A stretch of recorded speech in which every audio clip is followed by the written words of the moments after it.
Hey guys, this is Christopher John Hill, and it's good to see you guys again. I hope everyone's keeping safe. And there we have Queen Jenna. I decided to bring her into this video to show off the Elementalist builds. I'm going to be showing you 3 of them. One of them is basically defensive, one of them is offensive, and the final one is from a distance. So before we do that, I just wanted to show you guys one quick thing. I am a writer on the Amazon, so I just wanted to show you a quick preview I would have been up to, and then I'll come right back to the video and we'll get right back into it.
Okay guys, welcome back again. I hope you enjoyed that. It was some covers my wife and I worked on, and I think they came out pretty good in the end. Not bad at all. And if you're interested, just click the link below, but otherwise let's get on with the video and on with the guide. So away we go. So first I'm going to give you a demonstration of what this build can do against one of the skill points, which is a very familiar skill point to a lot of people. And this one is located at the top left-hand corner of the Crystal Oasis, and we're heading straight there right now. Okay guys, so first off I'm going to show you this character build, taking down the Hydra on its own, and we'll see just how well I can do. This is of course a melee build for the Elementalist. So you have to make sure you stay out of the area effect, of course, because that will always take you down if you're not careful. And if you do manage to get hit, just heal up and go straight back into it again. Like so. There we go. And if you keep hammering away at it, eventually this guy goes down. Blindness helps a bit to avoid his direct attacks. And the build seems to hold up fairly well against most of the skill points without too many issues. As long as you, of course, use a little bit of maneuvering, you'll definitely survive with next to no problems for the most part. As you can see, I'm taking the Hydra down, even though I got all these other things coming around me. Doesn't matter, it's not really affecting it too badly. And there you go, got him. So of course, these sand sharks always get in the way. So I'm just going to take that out, and then we're going to move on to the skill point itself. They like to knock you over all the time, which doesn't help things, but there you go. He's going down.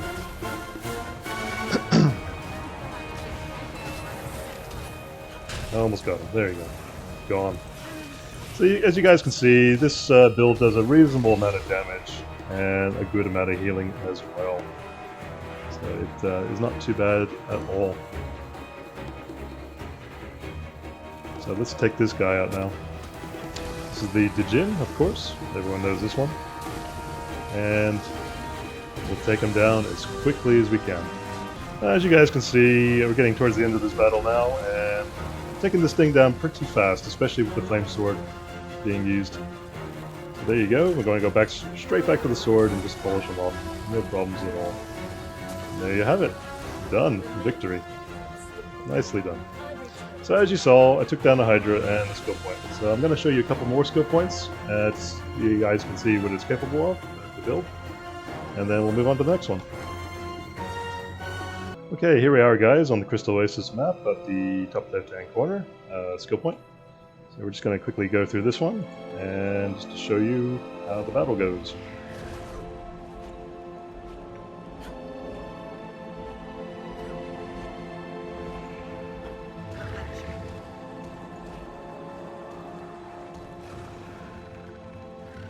Okay, guys, there you go. He's down 2/3 now. Haven't gone down at all, and hardly been damaged whatsoever. Every shot that he fires at you hardly does anything. Even if it does, you can always have a healing skill there, which you can always use up to heal up, just in case. But otherwise, the battle's been very easy. No problems whatsoever. And down he goes. There we go. Number 2 down. So let me just show you one more skill point, another difficult one, and then I will show you the next build. Okay guys, here we are at the skill points. It is of course on the Elon Riverlands map, just south east of the Skimmer Ranch waypoint. And away we go.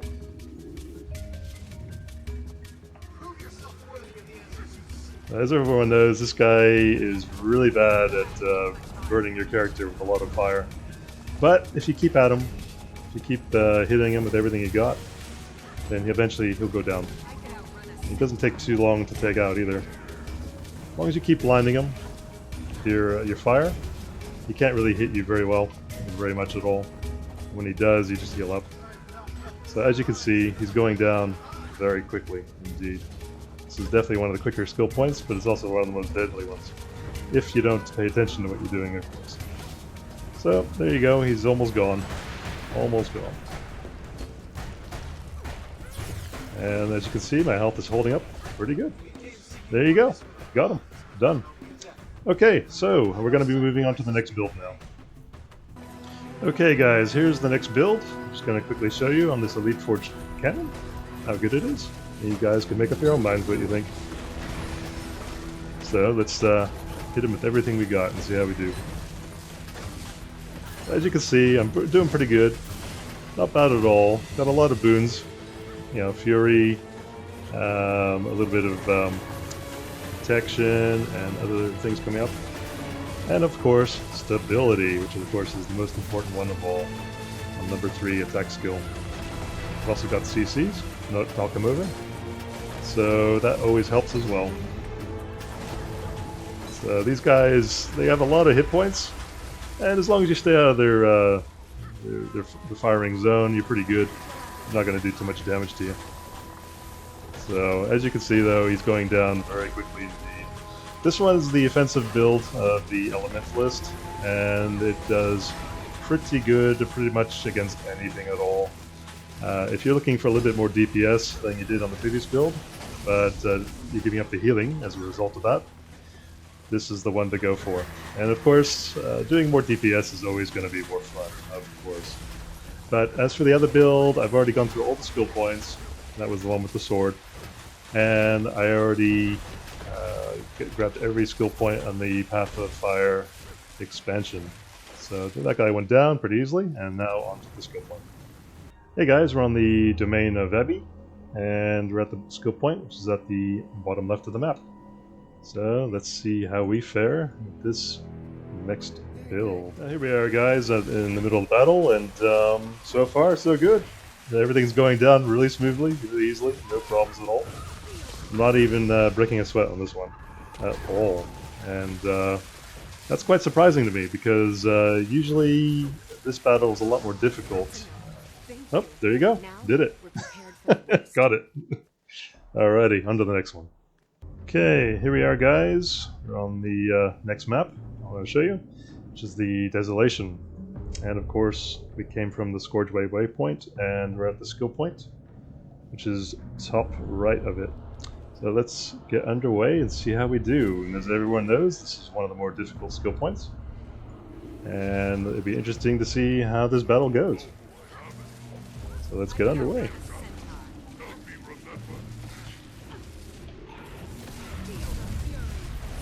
As everyone knows, this guy likes to knock you over. If you're not careful, he'll do it to you very easily. But let's take out his bar. Let's see how we go. So we're just hammering him with everything we've got, quite literally. And even when he knocks us down, he's not really doing that much damage, to be honest. As long as you try to stay away from him, when he tries to knock you over, you'll be pretty much okay. There we go. Hit him with that.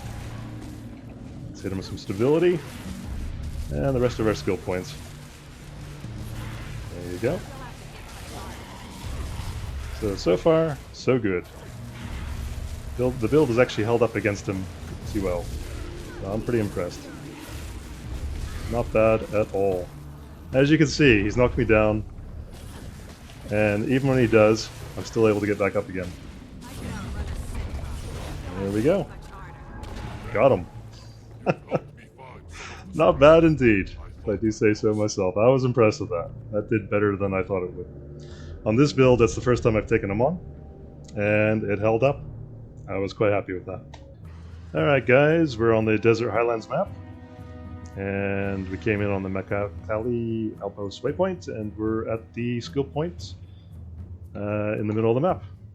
So this one it can be more challenging if you're not careful, but it is one of the easier ones, I will admit. So if you stay out of the area effect circles, for the most part, you're going to be pretty good. So we're going to hammer it with everything we've got. See how we go. And as I said, guys, I'm showing you some skill points that I have definitely had trouble with an Elementalist in the past, especially if you have one that's in melee range. And for the most part, this one seems to be holding up pretty well. So I'm quite happy at the moment. I'm taking him down, he's going down, and he's almost gone, and there you have it. Done. Not too bad. Alrighty guys, I'm going to show you the final build now, and then at the very end of the video, I'm going to show you all the traits and the equipment. So let's get to it. Okay guys, we're at the skill points, which is of course on the Domain of Abby map, just above the Vetendi Academy waypoint. This one can be quite challenging if you don't have the right build, and we're going to try it out with a long range build, which specializes of course in healing. So we shall see how we go.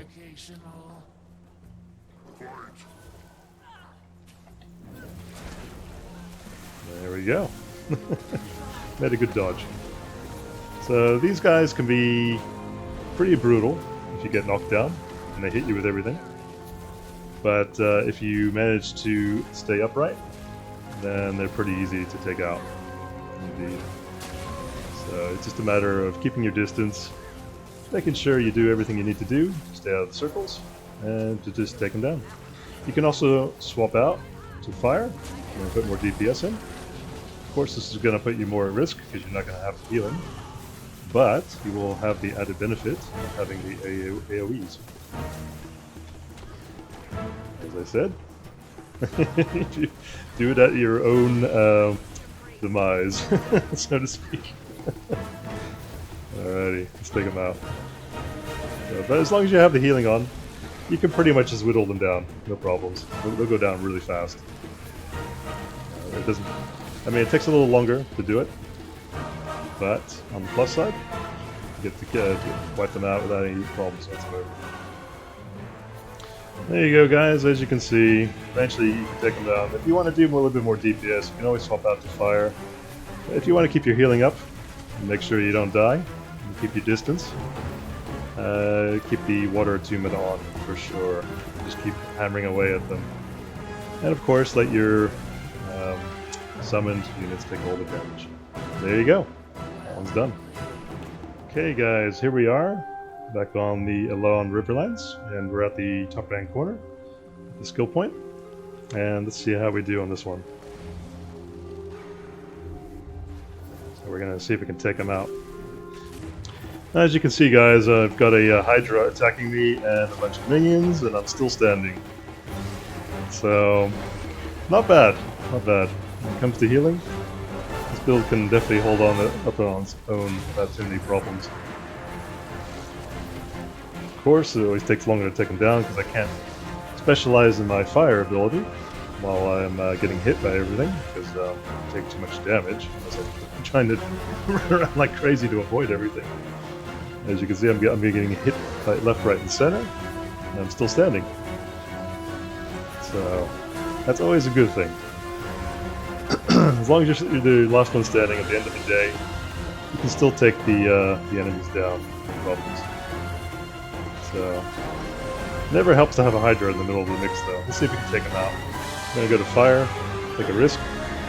See how we go. And as you can see, I'm doing a reasonable amount of DPS. I'm on fire again.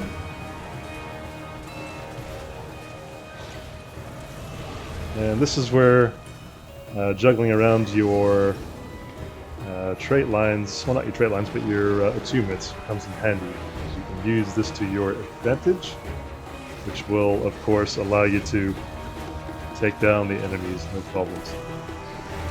But what I've been trying to demonstrate with this build is that you can survive as well as dish out the DPS at the same time, depending on whether you swap between water or fire. I've come through here with Berserker builds, and oh my god, I got floored. Absolutely floored. Every single time. So to do it with a build like this is very relaxing by comparison, because if you need the healing, it's there, and if you need the DPS, it is also there. Just swapping one attunement in and out, depending on the situation, and then you can win every time. There you go. There it is. Okay guys, now I'm going to show you the equipment, the trait lines, and the runes and sigils that I've got on for all three of these builds. I'm going to start off with the first one, and the second one, and then finally the third one. So just stay tuned for that, and I'll get to that right now. Okay guys, for the first build, we have Power, Toughness, and Ferocity on the armor, and Superior Rune of Durability ×6. On the weapons, we have Power, Precision, and Ferocity, and we have Superior Sigil of Blood, and Superior Sigil of Water, both for healing purposes. And on the equipment, we have the backpack, which is Power, Ferocity, and Precision. We have the Sunset Earrings, for both the, one of the earrings and one of the rings, which of course gives you Power, Precision, Healing, and conditional damage. And finally, we have the Agate Orcalum Earring and Orcalum Ring, which gives you Power, Toughness, Ferocity, and Healing. And on the amulet, it is of course an Agate Orcalum amulet. Okay, so for the power, it is 2,350. For the toughness, it is 2,077. Vitality is baseline. The ferocity 672. Additional damage 465, and the healing is 338. And as for the traits, we have, first of all, Earth, with, of course, Elemental Shielding. We have Strength of Stone, which, of course, gives gain conditional damage based on your toughness, and afflicts bleeding when you mobilize a foe. And, of course, very important, Diamond Skin. Removes conditions every time you're struck by your health is above the threshold. Very valuable indeed. Secondly, we have Fire, with Burning Precision, Burning Rage, and finally, Blinding Ashes, which blinds your foes every time they get burned. And finally, we have Weaver, which of course is Superior Elements. Dual skills weaken enemies, and you have a higher critical chance when they're weakened. Swift Revenge, dual skills increase damage to enemies while under the effects of swiftness or super speed. And finally, Woven Stride. As for the setup here, this has to be fire and water. So let's flip it around. There you go. So you have your first three attacks here, here, and here. The first one is going to give you burning damage. The second one is going to inflict an area of effect for burning. And thirdly, this one will give you chilled and burning, plus of course swiftness. And then of course you have the Frost Aura, which is going to give you some protection and healing, number 5. As for the signets, they're all the same on all the characters. Signet of Restoration, Signet of Fire, Signet of Earth, Signet of Air for movement, and the Glyph of the Elements. You can change this up if you want to, but I would recommend sticking on this one to make sure they don't focus on you. Okay, and now for the next one. Okay, for this one, it's pretty much the same equipment again. Nothing's changed other than putting a dagger on. So we have Superior Sigil Blood and Superior Sigil Water. And as for the trait lines, we have Earth, with of course Serrated Stones, increases damage to bleeding foes. We have Strength of Stone, gain conditional damage based on your toughness, and inflicts bleeding when they get immobilized. And finally, Diamond Skin again. Next one we have Air, and we have gain ferocity based on your precision. Raging Storm, critically striking a foe grants fury, valuable. And of course, Lightning Rod. So every time you knock an enemy down, they get hit with a lightning bolt if they are interrupted. Or disabled, should I say. And as for the Weaver, everything's the same on that again. So as for the attack skills down the bottom here, we have Lightning Whip. We have the Convergence, which gives you extra fury and inflicts weakness on them for every opponent struck. You have Stability for attack number 3, invaluable if you want to stay upright and if you want to do a lot of damage with area of effect, should I say. Number 4, we have the Earthquake to knock them down, and while they're knocked down, hit them with the Churning Earth to inflict bleeding, invaluable. So if anyone prefers a more offensive build, then this is the way to go. All the signatures are the same, and the glyph is the same. And now finally for the final one. Okay guys, for this final build, it is the same equipment again. Power, Toughness, Ferocity on the armor, of course Superior Rune of Durability. Then we have the staff with Superior Sigil of Fire and Superior Sigil of Air. This makes up for any loss of DPS while using the Water Attunement. And if you want to do more DPS, as I said, just swap out to the Fire during the battle, and swap back to the Water if you just need the healing.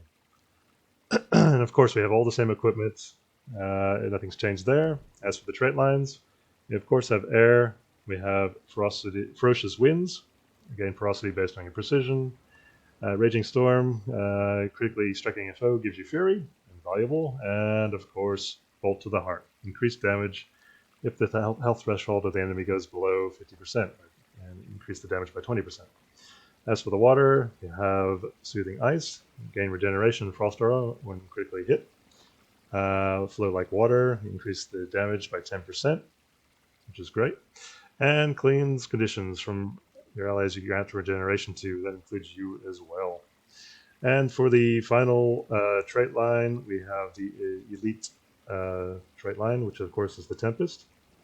And this one, you would have Unstable Conduit, grants an aura based on your attunement. And we have Harmonious Conduit, gain stability and swiftness when starting an overload, and valuable if you need to stand up and get away from the enemies, as you saw during the battle earlier. And Elemental Bastion, heal allies you granted aura to, grant frost aura to nearby allies when struck with a low health threshold. Okay guys, this is the end of the video. I hope you enjoyed the builds I showed today. One was offensive, defensive, and the other one was more or less healing and DPS. They're great for farming either gold farming or skill points on the Path of Fire expansion. And in the meantime, please feel free to leave me a like, subscribe, and a comment, because they're very much appreciated. And also feel free to check out my books on Amazon, because I'm a writer, Unlimited, code 01, and they will be in the description below. So until next time, take care guys, and I'll see you later. Bye.